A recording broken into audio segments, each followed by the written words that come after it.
அனைவருக்கும் வணக்கம் நண்பர்களே.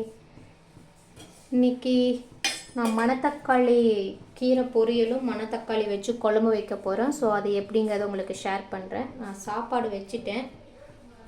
பொரியலுக்கு எல்லாமே நான் கட் பண்ணி ரெடி பண்ணிட்டேன். பொரியலுக்கு ரெடி பண்ணிக்கலாம். எண்ணெய் ஊற்றிக்கிட்டேன். கடுகு போட்டுக்கலாம், சீரகம் போட்டுக்கலாம்.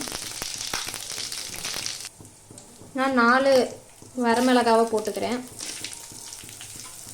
கருவேப்பிலை, வெங்காயம் ஆட் பண்ணிக்கலாம்.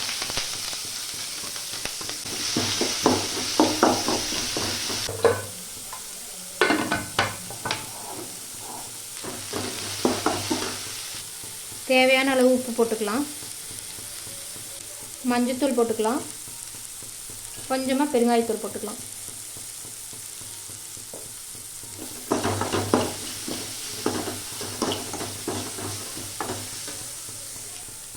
கீரையை போட்டுக்கலாம்.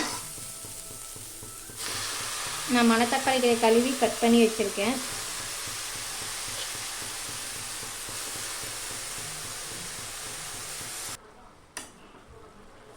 அப்படியே கிளறி விட்டுக்கலாம்.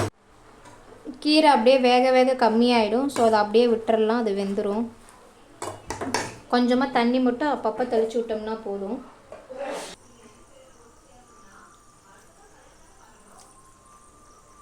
ரசத்துக்கு நம்ம ரெடி பண்ணலாம். நான் ஒரு தக்காளி போட்டிருக்கேன். கொஞ்சமாக ஒரு பல்லு சின்ன பல்லு பூண்டு போட்டுக்கிட்டேன். சீரகம் ஆட் பண்ணிக்கிட்டேன். மிளகு காரத்துக்கு ஏற்ற மாதிரி. இதே ரசத்துக்கு அரைச்சி எடுத்துக்கலாம்.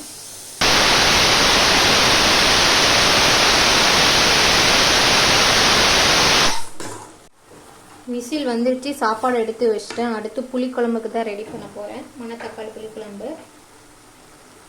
நல்லெண்ணெய் விட்டுக்கிறேன். வெந்தயம் கொஞ்சமாக போட்டுக்கலாம். நான் கொஞ்சமாக தான் செய்கிறேன். நான் அதுக்கேற்ற மாதிரி கொஞ்சமாக போட்டுக்கலாம். நான் சின்ன வெங்காயம் ஒரு 4-5 குட்டி குட்டியாக கட் பண்ணிக்கிட்டேன். 5-6 பல்லு பூண்டை குட்டி குட்டியாக கட் பண்ணிக்கிட்டேன். ஏன்னா மணத்தக்காளி வந்து குட்டி குட்டியாக தான் இருக்கும். ஸோ நம்ம அந்த ஷேப்புக்கு ஏற்ற மாதிரியே நம்ம குழம்பு வச்சோம்னா தான் டேஸ்ட்டு கரெக்டாக இருக்கும். வெங்காயம் பூண்டு வதங்கிருச்சு. நான் சும்மா ஒரு 1/4 தக்காளி அளவு கூட இல்லை, கம்மியாக அது சும்மா இது கட் பண்ணி போட்டுக்கிட்டேன். மீதி 2 தக்காளியை வந்து நான் வந்து அரைச்சி எடுத்து வச்சிருக்கேன். அதையும் ஆட் பண்ணிக்கலாம். இது லைட்டாக ஒரு கொதி வரட்டும். வந்ததும் நம்ம காயை ஆட் பண்ணிக்கலாம். தக்காளியோட பச்சை வாசனை போயிடுச்சு. இப்போ நான் வந்து மணத்தக்காளி ஆட் பண்ணிக்கிறேன்.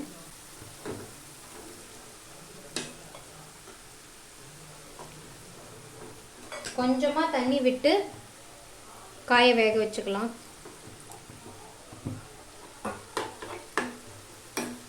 கீரைக்கு கொஞ்சமாக நான் தேங்காய் தூவிக்கிறேன்.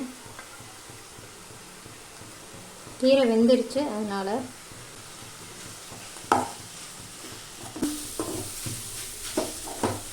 குழம்புக்கு வந்துட்டு மஞ்சத்தூள், மிளகாத்தூள், மல்லித்தூள், பெருங்காயத்தூள், கொஞ்சமாக கரம் மசாலா ஆட் பண்ணிக்கிறேன். இதுக்கு தகுந்த அளவுக்கு நம்ம ஆட் பண்ணோம்னா போதும். உப்பு தேவையான அளவு ஆட் பண்ணலாம். கொஞ்சமாக ஆட் பண்ணிவிட்டு பத்தலைன்னா அப்புறமா ஆட் பண்ணிக்கிறேன். கொஞ்சமாக தான் செய்கிறோம் அப்படிங்கிறதுனால. புளி தண்ணி கொஞ்சமாக தான் நான் ஊற்றுறேன், அதிகமாகலாம் இல்லை. ஏன்னா நம்ம தக்காளி ஊற்றிருக்கோங்கும் போது அதுவே டேஸ்ட்டு கொடுத்துரும். இது மட்டும் லைட்டாக ஒரு கொதி வந்தால் போதும். அப்படியே சைடில் ரசத்துக்கு ரெடி பண்ணலாம். ஒரு ஸ்பூன் எண்ணெய் ஊற்றிருக்கேன். கடுகு போட்டுக்கலாம். ஒரு மிளகா அப்படியே போடுறேன். அரைச்சி வச்சுருக்க பேஸ்ட்டு இதில் ஊற்றிக்கலாம்.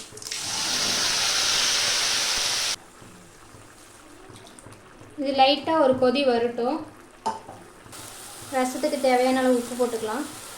மஞ்சத்தூள் போட்டுக்கலாம். பெருங்காயத்தூள் போட்டுக்கலாம். கொத்தமல்லி, கருவேப்பிலையை ஆட் பண்ணிக்கிறேன்.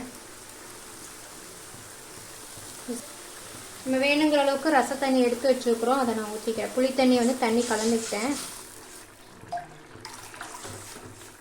அந்த ரசம் ஒரு கொதி வந்தால் ரசம் ரெடி, குழம்பு ரெடி. மேல் தாளிப்பு ரெடி பண்ணலாம். தாளிப்புக்கு ரெடி பண்ணிக்கலாம். புளிக்குழம்புக்கு நல்லெண்ணெய் ஊற்றுறேன். நான் கடுகு போட்டுக்கலாம். கொஞ்சமாக சீரகம் போட்டுக்கலாம். நான் சின்ன வெங்காயம் ஒரு 4 கட் பண்ணி அப்படியே இதில் போடுறேன். கருவேப்பிலையும் போட்டுடலாம். குழம்புக்கு கொத்தமல்லி தழை ஆட் பண்ணிட்டேன். தாளிப்பில் வந்து அந்த பொடி ஆட் பண்ணிக்கிறேன் நான். வெந்தயமும் கடுகும் அரைச்ச பொடி. உங்கள் டேஸ்ட்டுக்கு ஏற்ற மாதிரி நீங்கள் சேர்த்து ஆட் பண்ணிக்கலாம், கம்மியாகவும் ஆட் பண்ணிக்கலாம். ப்ரௌனிஷ் கலர் வந்துருச்சு அப்படின்னா தாளிப்பை நம்ம நிறுத்திக்கலாம்.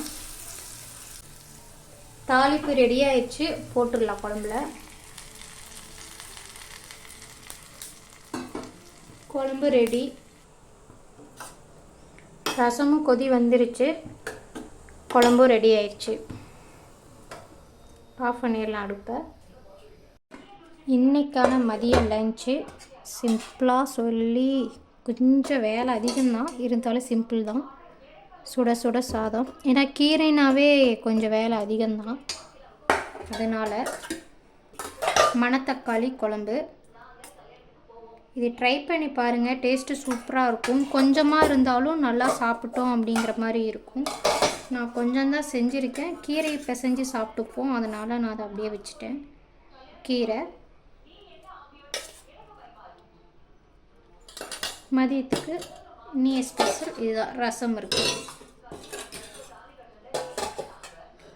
வாங்க சாப்பிட்லாம். இந்த மாதிரி சிம்பிள் vlogs பார்க்க என் சேனலை ஃபாலோ பண்ணுங்கள், லைக் பண்ணுங்கள், கமெண்ட் பண்ணுங்கள். தேங்க்யூ.